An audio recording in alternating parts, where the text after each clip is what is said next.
इतिहास के पन्नों से खंगाल कर लाए हैं लुप्त हो रही धरोहरें। जेके अपडेट की खास सीरीज जम्मू कश्मीर की विरासत। नमस्कार, जेके अपडेट में आपका स्वागत है। मैं अश्विनी गुप्ता। जम्मू कश्मीर की विरासत कार्यक्रम में हम आज आपको लेके आए हैं जम्मू के पीर मिठा क्षेत्र में। इस क्षेत्र का नाम जो है इसी दरगाह के कारण पड़ा जो पीछे है, पीर बाबा पीर मिठा की दरगाह, और ये पूरा इलाका पीर मिठा आज कहा जाता है। लेकिन इन पीर बाबा की क्या कहानी है, इतिहास क्या है और स्थानीय लोगों में इन्हें लेकर क्यों मान्यता है, आइए चले जानते हैं।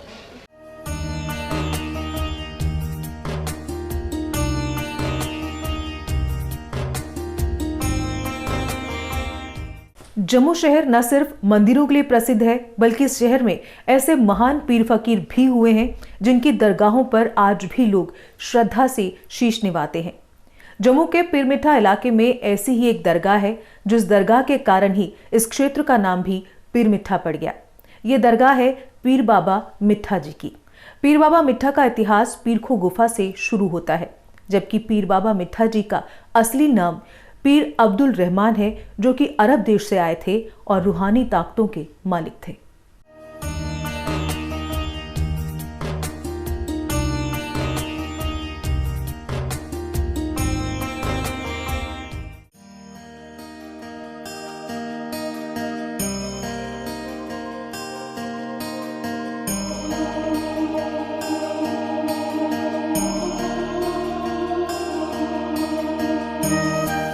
कहते हैं कि 1425 विक्रम संवत में अरब देश से आते समय पाकिस्तान के लाहौर में एक करामाती नाथ थे, जिनका नाम गरीब नाथ था।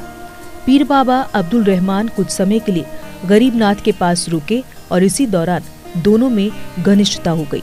इस दौरान गरीब नाथ ने पीर बाबा से अपने मन की बात कही और पूछा कि उन्हें स्वप्न में रोज नदी किनारे एक गुफा दिखाई देती है, पर आज दिन तक उसे वो गुफा कभी नहीं मिली।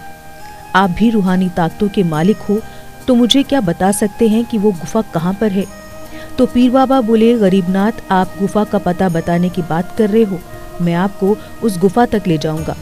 फिर दोनों लाहौर से चल पड़े और जम्मू में तवी नदी के किनारे आ पहुंचे। यहाँ आने के बाद पीर बाबा ने गरीबनाथ से कहा वो चारों ओर देखे और बताएं क्या उसे इनमें कोई स्थान नजर आता था सपने में। तो गरीबनाथ ने पीरखो गुफा वाली दिशा में देखा और बोले, पहाड़ी तो यही दिखाई देती थी, पर गुफा कहाँ है? तो पीर बाबा बोले, जाओ इस और जंगल में अंदर जाओ, आपको गुफा भी मिल जाएगी। ठीक वैसा ही हुआ और गरीबनाथ को जामद गुफा दिखाई दे गई और गरीबनाथ वहीं पर ही रहने लगे। और गरीबनाथ ने पीर बाबा द्वारा बताई गई उस गुफा का नाम भी पीरखो रख दिया। इसके बाद पीर बाबा अब्दुल रहमान भी तवी नदी के किनारे एक पहाड़ी के ऊपर बने एक स्थान पर रहने लगे, जिस स्थान पर आज पीर बाबा मिठा की दरगाह है। कहते हैं कि उस समय इस पूरे इलाके पर राजा हेमदेव का राज था, जबकि उसके दो बेटे थे। इनमें से एक का नाम अजय देव और दूसरे का नाम हासिल देव था। अजय देव काफी नरम स्वभाव का था, जबकि हासिल देव गुस्सेल व अड़ियल स्वभाव का था। राजा हेमदेव ने अपने मरने से पहले दोनों बेटों में राज को बराबर बांट दिया। तवी नदी के पार वाला हिस्सा हासिल देव को देकर उसे वहां का राजा बना दिया, जबकि तवी के दूसरी ओर जिस क्षेत्र में आज पुराना जम्मू शहर है, उसे अजय देव को देकर वहां का राजा बना दिया। कहते हैं कि जिस समय पीर बाबा अब्दुल रहमान उसी समय में इस क्षेत्र में आए थे और कुछ ऐसा हुआ कि राजा अजय देव की पत्नी को लकवा मार गया।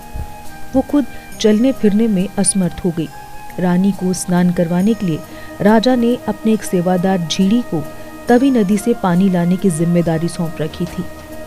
वो रोजाना बैंगी पर मटकों में तवी नदी से पानी लाकर महल में ले जाया करता था और रोज वो इसी दरगाह वाले स्थान पर आकर थोड़ी सांस लिया करता था, क्योंकि नीचे से ऊपर आते समय उसकी सांस फूल जाती थी और यहाँ पर पीर बाबा बैठे होते थे, तो वहाँ रुककर थोड़ी सांस लेता, फिर आगे बढ़ता। एक दिन सेवादार झीड़ी मटकों में पानी भरकर लेकर जा रहा था, तो नीचे से ऊपर आया और यहाँ रुककर उन्होंने सांस ली, लेकिन उस दौरान पीर बाबा ने मटकों में रखे पानी में फूंक मार दी। ये देख झीड़ी को गुस्सा आया और उसने सारा पानी गिरा दिया। फिर नदी से पानी भरकर लेकर आया और फिर वहीं पर रुका तो पीर बाबा ने फिर पानी में फूंक मार दी।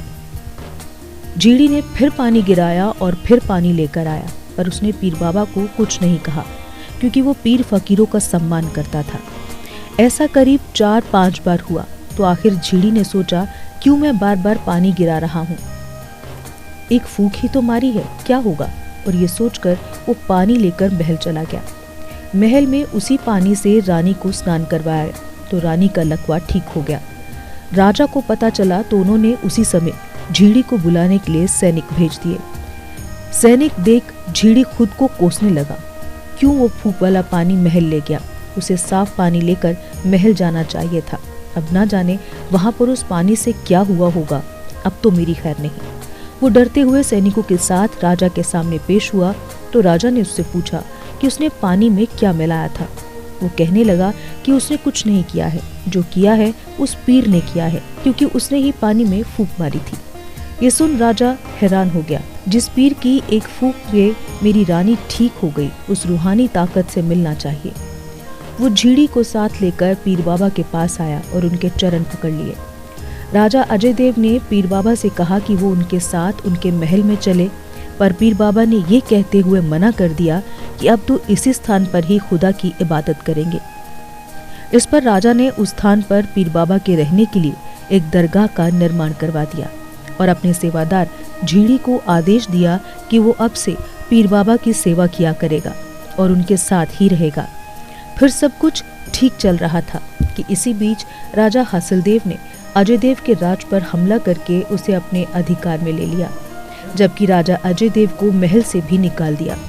इसके बाद राजा को पीर बाबा की याद आई तो वो अपने कुछ साथियों के साथ पीर बाबा के पास पहुंचा और उनसे उनका राज्य वापस दिलाने की बात कही। इस पर पीर बाबा मुस्कुराए और बोले, अब तू एक राज्य का नहीं 2 राज्यों का राजा है, जा अपने पिता के पूर्ण राज्य को हासिल कर ले। कहते हैं जब पीर बाबा से विदा लेकर राजा अजय देव भाई हासिल के राजमहल पहुंचा तो वहां पर मातम छाया था। हासिल देव की मौत हो गई थी और सभी ने अजय देव को अपना राजा स्वीकार कर दिया। इसके बाद पीर बाबा अब्दुल रहमान की ख्याति दूर दूर तक फैल गई। वो अपनी मीठी बोली और नर्म स्वभाव के कारण सबके चहेते बन गए, जबकि वो जिसे भी कुछ मीठा खाने को दे देते उसके सब कष्ट दूर हो जाते थे। इसी कारण से लोगों ने उनका नाम अब पीर बाबा मिठा डाल दिया और बाद में इसी क्षेत्र का नाम पीर मिठा पड़ा। कहते हैं पीर बाबा मिठा ने जब अपने शरीर का त्याग किया तो सेवादार झीड़ी ने इसी स्थान पर उनकी जियारत बना दी, जबकि बाबा उसे पहले ही कहकर गए थे कि झीड़ी, तुमने मेरी बड़ी सेवा की है और अब तू भी रूहानी ताकतों को पा चुके हो। ऐसे में जब तुम अपने शरीर का त्याग करोगे तो मेरी जियारत के साथ ही अपनी जियारत भी बनवाना।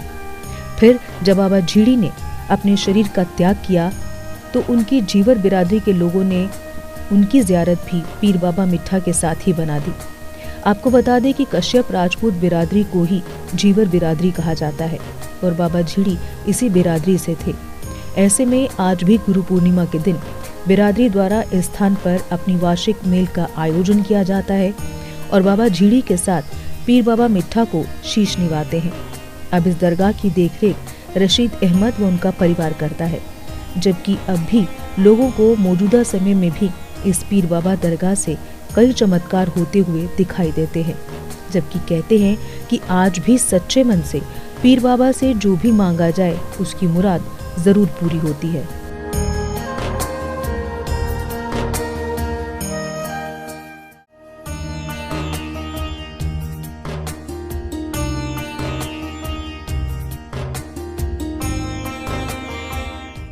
एक मौखिक कथा की अगर बात करें तो कहा यह भी जाता है कि पीर बाबा अब्दुल रहमान और गुरु नानक देव जी में घनिष्ठता थी। कहते हैं कि एक समय जब गुरु नानक देव जी इस स्थान पर आए थे तो पीर बाबा अब्दुल रहमान ने अपने हाथों से मक्की की रोटी का चूरमा बनाकर उन्हें खिलाया था और वो दिन गुरु नानक देव जी का जन्मदिन वाला था।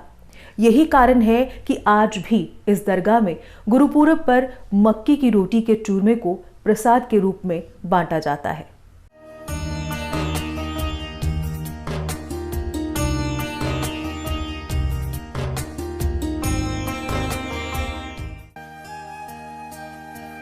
आज इस दरगाह के साथ एक बड़ी दरगाह पीर बाबा फतेह अली की दरगाह है, जो करीब 1500 विक्रमी संवत के आसपास क्षेत्र में आए थे और खुदा की बंदगी की थी। कहते हैं कि वो काफी गुस्से वाले थे, लेकिन जन कल्याण में भी वो कभी पीछे नहीं रहे, पर गलती करने वाले को कभी माफ नहीं करते थे, उसे दंडित जरूर करते थे। और ये परंपरा आज भी कायम है। आज भी इनकी जियारत पर गलत खान पान करके जाने वाले या फिर गलत विचार मन में लेकर जाने वालों को पीर बाबा फतेह अली कड़ी सजा देते हैं, और लोग भी इस बात को पूरी तरह से मानते भी हैं। जबकि इस दरगाह में कई और भी जियारतें हैं जो कि यहाँ के सेवादारों की हैं।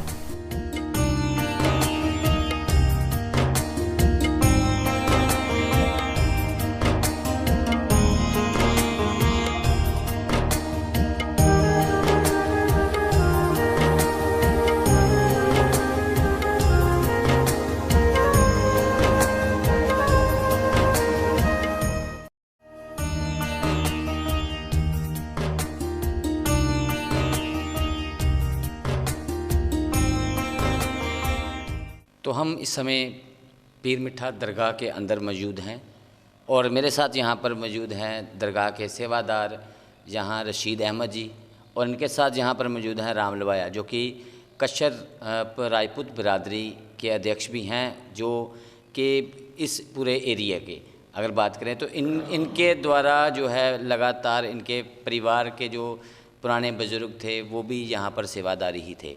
तो हम रशीद जी से जानेंगे कि दरगाह की क्या इनका इतिहास है और कब जे पीर बाबा यहाँ पर आए और इनका असली नाम क्या था। तो रशीद जी, सबसे पहले जेके अपडेट में आपका बड़ा बड़ा स्वागत है। तो ये बताएं कि जो ये दरगाह है पीर मिठा दरगाह, ये कब की है और इनका क्या नाम पीर मिठा ही था या इनका नाम पहले कुछ और था? नाम कुछ और था पहले, बाद में इनकी तबीयत के मुताबिक इनका नाम लोगों ने पीर मिठा साहब कहना शुरू कर दिया। तो अब विस्तार से थोड़ा सा बता दें कि क्या है ये। मैं पहले आपको ये बता दूं ये कब आए। ये आए 1400 बिक्रमी 1425 में जम्मू में तशरीफ़ लाए, और बाद में जब ये रज़ा हो गए तो ये पीर मिठा साहब का रोज़ा यहाँ पर तामीर हुआ। तो इसको ये जो टोम बना है ये राजा अजय देव था एक, उसने ये बनाया था। उसकी वजह ये हुई थी कि राजा हीम देव के दो बेटे थे, एक हासिल देव और एक अजय देव। हासिल देव जो था उसको बाप ने दो हिस्सों में तकसीम कर दिया, बाबे वाला इलाका एक बेटे को दे दिया और जम्मू का इलाका दूसरे बेटे को दे दिया। लेकिन वो जो हासिल देव था वो कुछ थोड़ा सख्त था, उसने दोनों के छीन लिए। फिर उस कुछ अरसे के बाद किसी ने कहा कि आप उनके मज़ार पर जाएं, उनके हाज़िरी दें तो आपको ये आपका राजपाट मिल जाएगा। 1484 में क्या हुआ, कुदरत की तरफ से वो दुनिया से रुखसत हो गया। कौन? तो ये जो छोटा भाई था उसको ये भी मिल गया और वो भी मिल गया। फिर जब वो तख्त पर बैठा उसने सबसे पहले ये काम किया कि ये इसका तामीर किया जाए। तामुट 1484 में तामीर करवाया। उसकी हुकूमत रही 1484 लेकर 1514 तक उसकी दौरे हुकूमत था। उसी दरमियान ये तामीर हुआ है। तो पीर बाबा की अगर हम बात करें तो यहाँ पर इसकी से जुड़ी कुछ और भी कहानी है कि जैसे गुरुपुरब पर यहाँ पर मेला होता है उसे जी वजह ये बता रहा हूँ कि गुरु नानक देव जी एक दफ़ा जम्मू में तशरीफ़ लाए, तो दोपहर को यहाँ उन्होंने खाना खुना बनाया। जब खाना खुना तो शाम को यहाँ से चले गए। वो ये ऊपर नहीं क्या पैंतीर थी मुबारक मंडी के पास, वहाँ एक गुरुद्वारा जिसको कहा जाता है जोतों वाला गुरुद्वारा। तो रात को वहाँ उन्होंने वहाँ क़याम किया। किन्होंने? गुरु नानक देव। जिस दिन इन्होंने लंगर लगाया ना वो उस दिन यही था, पूर्णमासी का दिन था। तब से आज तक ये वो लंगर चल रहा है। वो पूर्णमासी ये बरादरी आगे करती है, पब्लिक करती है, दूसरे बरादरी के अलावा भी जो लोग आते हैं आजकल वो भी करते हैं, लोकल लोग भी करते हैं। वो सिलसिला आज तक जारी सारी है। तो हम राम लवाया जी से भी थोड़ा सी जानकारी लेंगे। राम लवाया जी, आप थोड़ा सा विस्तार से भी बताएं। अब रशीद जी थोड़ी तबीयत भी इनकी ठीक नहीं है, तो आप थोड़ा सा डिटेल से बता दें कि जब पीर बाबा जी यहाँ शुरुआत में आए थे तो इनका जो है यहाँ पर लोगों के साथ कैसे मेल जोल हुआ? मेरा नाम राम लवाया है। मैं कशर राजपूत बिरादरी पीर मिठा का अध्यक्ष प्रेसिडेंट हूँ।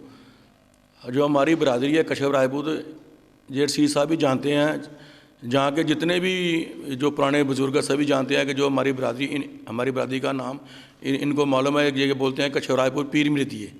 ये जो हमारे ये जो यहाँ पे दरगाह है बाबा पीर मिठा की, बाबा फतेह शाह की और इनके बेटे की, कि हमारे जो 47 के पहले जो हमारी बरादरी जो इधर पाकिस्तान में रहती थी, तो 47 से पहले वे जो हमारी बरादरी वहाँ से इधर आते थे।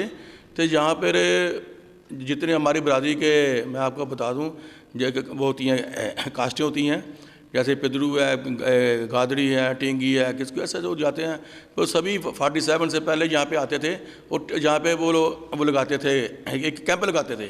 वो 8-8 दिन, वो 10-10 दिन यहाँ पे कैंप चलता था। एक बरादरी वाले दूसरे को खाना खिलाते थे, दूसरे वाले को खिलाते थे। ऐसे फिर शाम को यहाँ पे बहुत क्या भला, यहाँ पे जितने हमारे बुजुर्ग थे, जितनी औरतें थे, फिर नाचते थे यहाँ पे। और मैं आपको बता दूं, आपके मीडिया के से बता रहा हूं कि जो हमारी बरादरी है, ये साल में एक दफ़ा जिस दिन गुरपुर डे होता है उस दिन हमारी मेल लगती है यहाँ पे। और बाबा पीर मिठा, बाबा फतेह शाह और सेंटर में जो दरगाह है वो बाबा जीवर की है। वो बाबा जो बाबा जीवर है, जो शीशा ने भी बोला है, जो राजा अजय देव सिंह था, उनकी जो वाइफ थी वो बीमार हो गई, उनकी सेहत ठीक नहीं थी। तो जो उनका सेवादार था उस राजे का, उस महल के अंदर, वो उसका काम था पानी लेकर जाना नीचे, फिर पानी लाना, उनका ये काम था। फिर वो क्या भला, जब वो पानी लेकर आता था, जो पानी लेने जाता था वो हमारी बरादरी का ही वो था, एक वो था, बुजुर्ग था हमारा। तो वो जब 4 दफ़ा वो पानी लेने गया, तो जब बाबा पीर मिठा जी जहाँ पर बैठे होते थे, तो उन्होंने पानी में फूंक मार दी। जब फूंक मारी तो फिर वो नीचे चले गए, उनका पानी गंदा हो गया है। ऐसे 4 दफ़ा उन्होंने किया। फिर लास्ट में वो जो हमारे बुजुर्ग थे, जो जीवर, वो पानी लेकर चले गए उधर राजे के पास। जब वो पानी महल में ले गए, उस पानी से जो रानी थी उसने स्नान किया और रानी का जो शरीर था वो बिल्कुल ठीक हो गया, स्वस्थ हो गई। वो उस महल में एक अहंकार मच गई भाई कि ये पहले तो जो रानी थी अजय देव सिंह की भी जो रानी थी, जो उसकी वाइफ पहले बीमार थी, अब वो बिल्कुल ठीक हो गई है। उसने फिर दूसरे दिन उन्होंने फिर इनको बुलाया, जो उनका जो पानी लेने जाता था वो, तो उन्होंने बोला ऐसे मैं पानी लेने गया था, तो एक उधर पे पीर बैठा था, उसने फूंक मारी थी, फिर मैंने पानी रोक दिया, फिर फूंक मारी, फिर पानी रोक दिया, फिर मैंने लाया। फिर वो जो राजा था अजय देव सिंह, उनके साथ जो पानी लेकर जीवर बरादरी, उनको भी साथ में ले आए। उन्होंने कहा कि जितना भी जहाँ का जो बाबा पीर मिठा का फतेह शाह का जो निर्माण हुआ है, जो राजा अजय देव सिंह उन्होंने किया था, तो उन्होंने कहा कि आज के बाद ये जो हमारी बरादरी का आदमी है, ये पहले मेरा सेवादार था, अब ये सेवादार आपका ही रहेगा। फिर वो हमारा बरादरी का उनकी भी जो सेंटर में वो बनी हुई दरगाह बनी हुई है, उन्हीं के हाथ का खाता, उन्हीं के हाथ से वो खाता था, वही बनाता था, वही खाते थे वो जो सेवादार था। और जो साल के बाद मैं आपको एक चीज़ बता दूं कि साल के बाद जब हम जहाँ पे भंडारा करते हैं और जहाँ का जो MLA होता है, फिर हम उनको भी यहाँ पे बुलाते हैं। और ये जो मैं आपको बता दूं कि जिस दिन गुरु नानक डे है, ये बाबा पीर मिठा और बाबा फतेह शाह इनका एक मित्र था। जी गुरु नानक जी बाबा गुरु नानक जी इनका मित्र था। तो जे जिस दिन इनका दिन होता है, तो जे जहाँ पे पीर मिठे में आए थे, तो इन्होंने वो होता ना कि चूरमे का साग टोडा वो खिलाया था। तो हम भी जब भी साल में भंडारा होता है, तो हम प्रसाद बनाते हैं, हलवा का बनाते हैं, कड़ा चावल बनाते हैं, मगर जो चूरमे का प्रसाद हम जरूर बनाते हैं, क्योंकि बाबा पीर मिठे ने उन्होंने मक्की की रोटी जो है उन्होंने खिलाई थी, वो हम जरूर बनाते हैं। तो यही इनकी। तो आपने इस दरगाह के बारे में पूरा इतिहास जाना, जहाँ के जो सेवादार हैं या दूसरे बिरादरी के लोग थे उनसे भी बातचीत हुई, तो पूरा इतिहास पता चला कि किस प्रकार से ये जो पीर मिठा नाम पड़ा, वो नाम भी इन पीर बाबा की जो उनकी तबीयत थी, जिस प्रकार की उनकी रूह थी, वो बड़े ठंडे स्वभाव के थे। उसी के चलते जहाँ जो लोग आते जाते थे उनको अगर कोई मीठा प्रसाद दे देते थे, उसी वजह से उनका नाम जो है पीर मिठा पड़ा। तो ये करीब करीब अगर हम बात करें 600-700 साल पुरानी ये दरगाह है, लेकिन आज भी इस दरगाह को लेकर यहाँ के हर धर्म के लोगों में पूरी आस्था बनी हुई है। तो जम्मू कश्मीर की विरासत कार्यक्रम में हम आपको फिर अगली बार कहीं और लेकर चलेंगे। तब तक के लिए मुझे अश्विनी गुप्ता को कैमरामैन शम्मी थापा के साथ दें इजाज़त। आप देखते रहें JK अपडेट।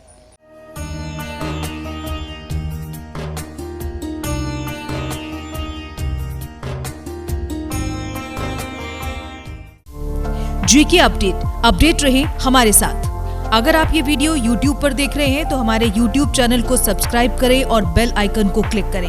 अगर आप ये वीडियो Facebook पर देख रहे हैं तो हमारा Facebook पेज लाइक जरूर करें। For advertisement please contact 7051091811।